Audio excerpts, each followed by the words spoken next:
Actually, I got this. Good morning to everyone. Calling our city pre-commission meeting to order at 8 a.m. All right, so we're going to look at agenda item number 10, because the only thing on consent agenda is just the regular meeting minutes. So that goes back to our public hearing on the ordinance, final reading of ordinance number 1139. Any additional questions or concerns regarding that ordinance? I know we've talked about it pretty thoroughly. I think we received some good feedback from the community regarding that ordinance. So are there any other concerns or questions regarding that ordinance? So if I understand it correctly, there's no longer a setback, right? Yeah, it says here that, I read the, so, yes, and they voted unanimously. yeah, I saw that. I guess the only thing I know, Pat brought this up, was the 10-foot signage. I'm all right with it, but any questions?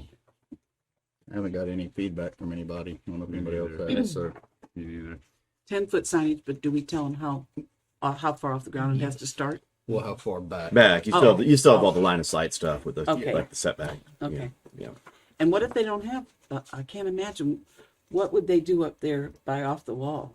10 feet back will take that sign into their parking lot. It's existing though. They have a sign out front. If it's existing, it'll be Yeah. grandfathered. Yeah, this is Okay. They had a for the new- footprint. They Okay, had new a, people. Yeah. yeah, they had a footer and a sign already. So Yeah. Yeah. Okay. I'm just excited that maybe we can get this thing done. I really am. I'm sure. 3 years. We'll see Tuesday. We kicked this ball down the road for a while. We'll see what happens Tuesday. Right? Yes. All right, so everybody's good on that one. Okay, we're gonna go back to number 9 regarding final reading of ordinance number 1138. Proposed amendment of the chapter 26 of the code of ordinances relating to nuisance conditions occurring in pools, hot tubs, or spas. City attorney's already updated on this, but any additional things you'd like to say about this? No, I mean that was a simple one. We did the first reading, and then for some reason the News Herald didn't get it in. Right. So yeah, CJ Correct. is like, what about this one? So we got it Correct. finally advertised. And like I said, we talked about it before at first reading, but it's pretty simple, just to help code enforcement out on clarifying, swimming pools and breed mosquitoes. Swimming pools. Breed mosquitoes. That's, I mean, it was, language was in there already. You probably could have stretched it, but this just makes it crystal clear to go after standing water like that. All right, number 11, which is really the bulk of our agenda packet, is a discussion about establishing an ordinance relating to adopting the International Property Maintenance Code. City attorney. Right, and I know we brought it up a couple times. Staff came to us, code enforcement and building official, to see if the commission would consider adopting this. And again, you can adopt all of it, or you can take specific articles or not. I mean, there's different ways. It doesn't have to be an all or nothing thing. I'll put it that way.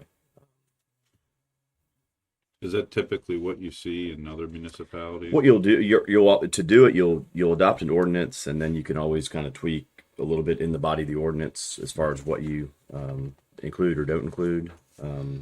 But you see it both ways. I mean, I know around here, I think several years ago, Springfield adopted the whole thing. I don't really think they've used it much. I'm not sure if any other city has adopted it entirely. Panama City Beach looked at doing it and then decided just to create their own.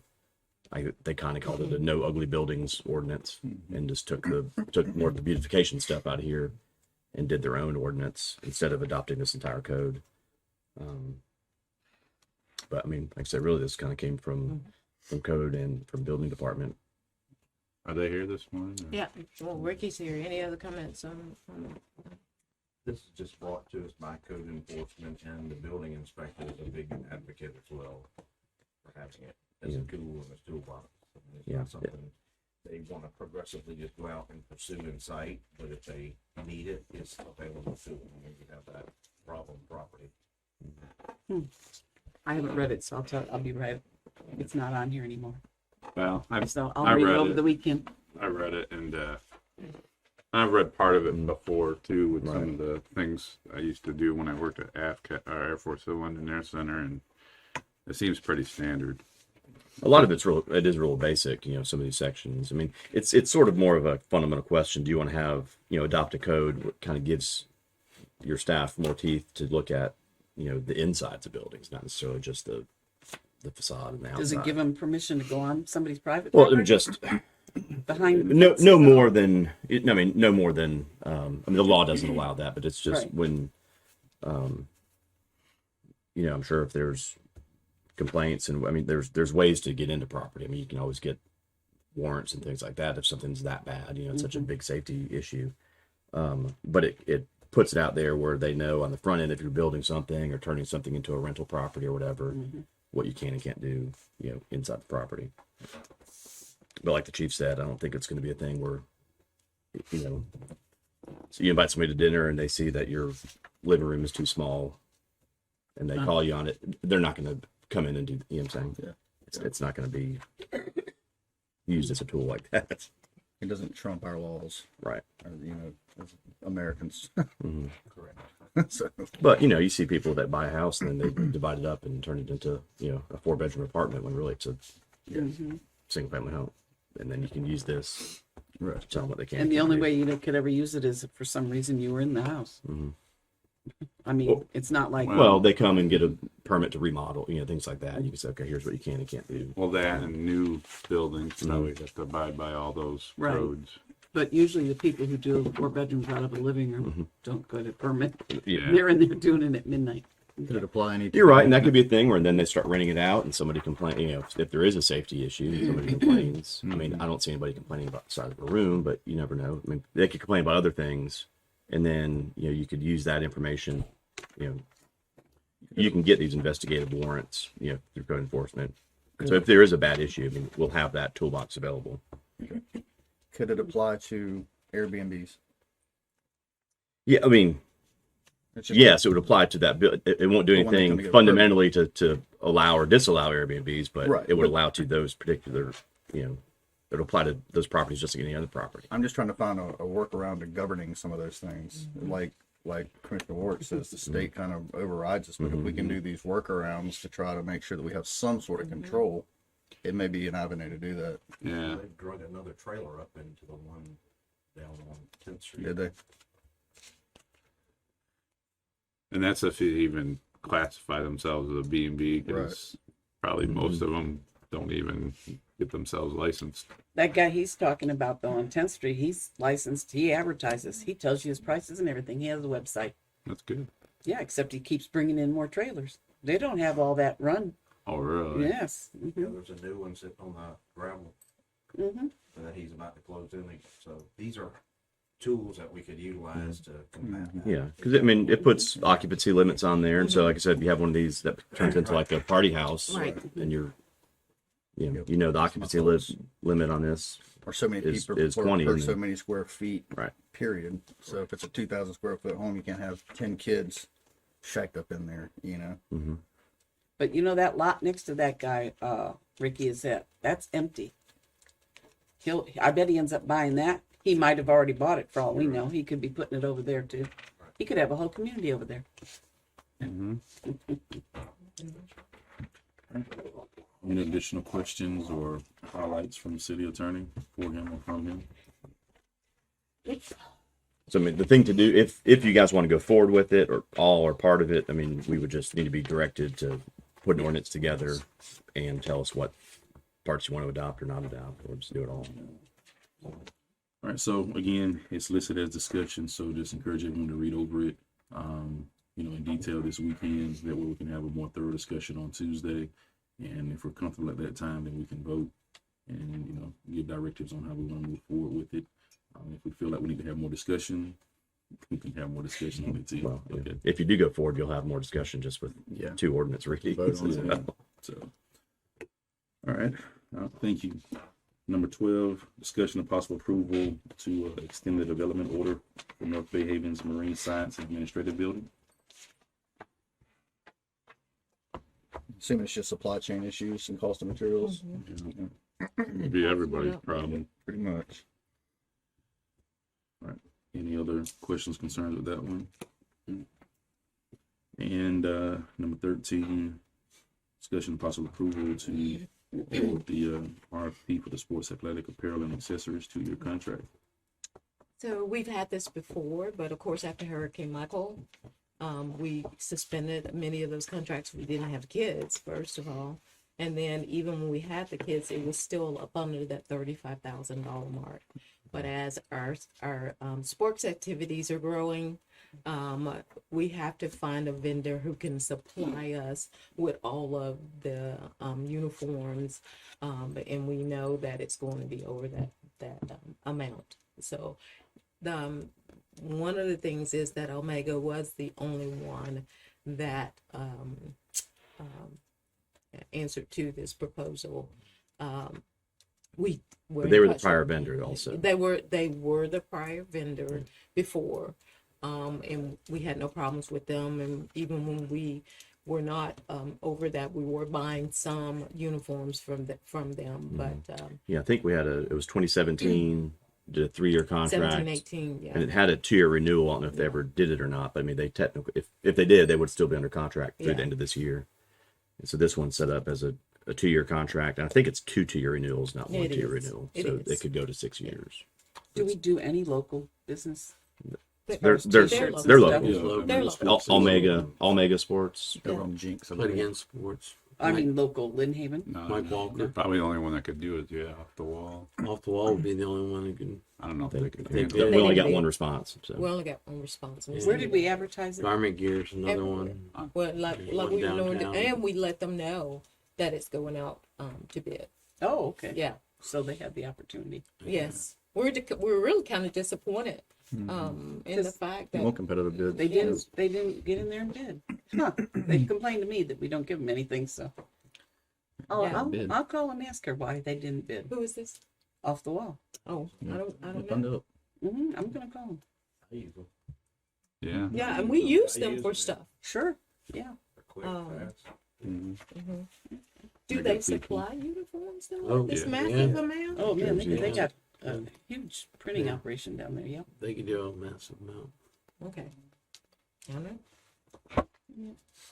Yeah, we have to advertise this, so you know. So it has to be in the newspaper, on our website, it was all on the those website places. under open bids. and, Yeah, open bids. And you have to put it in the newspaper because it's a state directive, right? No, Not in this- no, not this not one. in this one. Not this one, all right. You know, like construction. Oh, Certain ones over a certain Certain threshold you do. ones. This one, we just do it to get it out there. All right. Put it on the website. Any other questions regarding number 13? No. Oh, well, if we did talk to off the wall and they wanted to be in, could we put it back out to bid or? I mean, we've already bid it and had the bid opening, and Yeah, I know that'd be right. And there was only one Yeah. bidder. Yeah, yeah. I mean, I didn't think, and it all looked like a very reasonable. Yeah. So I don't see any reason to reject the bid. You know what I'm saying? I mean, Yeah. It is what it Yeah. is. They need to bid next year. Mm-hmm. Or 2 years from In 2 years. Yeah, 2 years. 2 years. Yes, and sometimes they do look at the bid and say, you know, I just can't meet that volume at this particular time in this amount of time. You just can't look at that company and say, okay, they didn't bid. It is also some very specific things in there. The turnaround time is a big part of it. Getting vendors. All of those things are part of it, and so a company will look at that and say, "Hey, can I do it or can I not?" And so that also is a part of Or it. do a Omega's walk- on Jinx, you say? Yes, and Jinx and Gibson Airport. Airport. They were in Gilbert's Plaza for a Yeah. long time, Yeah. They were sure. where Oh, Play Against Sports used to be, and now they're Yeah. now they're where it used to be like hospital Yep. scrub, Yep. nursing Scrubs. scrubs and stuff. Now that's all Omega now. yeah, let me try. There was a lot of people there in the parking lot. Yeah, we do. All right, so that's our agenda for Tuesday. Anything else for the good of the order? Do we know when we're gonna do the workshops for the charter? Not yet. Not yet. The only thing I want to ask, what for the board to think about, if there is what do we think about Panama City? What they do with the Airbnbs? In other words, I don't know if you saw where they just passed an ordinance to do like a sales tax Yeah, I on saw that. Airbnbs because it's kind of like a hotel, but they're not getting revenue from the Airbnbs like you would a hotel. So they put a little small, I think it was a 1% sales tax or something. Can we get revenue from that though? No, I mean, they may, because we don't get. I'll look into, no, because like I said, they have, It's a fee, isn't like it? a tourist development, like are they is it more of like the CBB thing, like the bed tax, and they're trying to include them in there now? Yes, and they're trying Yeah. to do a 1%, just like they would a hotel for every Well, hotel. because they have room. that. So like Yeah. Panama City Beach has one, Panama City has one, Mexico we- Beach has one. Lynn Haven doesn't We have don't have one. one. We don't have one. Yeah, we don't have that sales tax option like those. They're one of the few cities that do have that option. Yeah. Well, I mean, as far as their Yeah. gross receipts tax, that's different. That you're talking. I think you're talking about like the bed tax. It is, And maybe yeah. they're It's just a way to bring expanding in the revenue. definition. But remember, Panama City did a I call it like like a TDC CBB thing.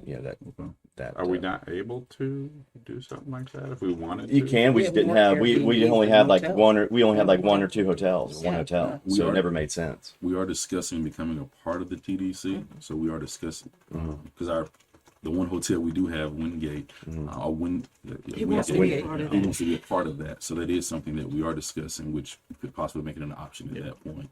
Yeah, you might be able to do that with like an interlocal agreement with make it part of Bay counties. Right, You know. right. Yeah. I just want to throw it out there. I saw they did it, and it got my wheels turning a little bit. So Did you see that lady on the news about it? That's the only reason I knew about it. She was complaining. Oh, was she? Yeah. well, people never complain. That's odd. Yeah.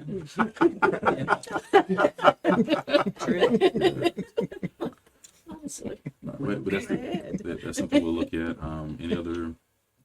Anything else? And just remember, we do have just a workshop on some personnel policy on Tuesday as well.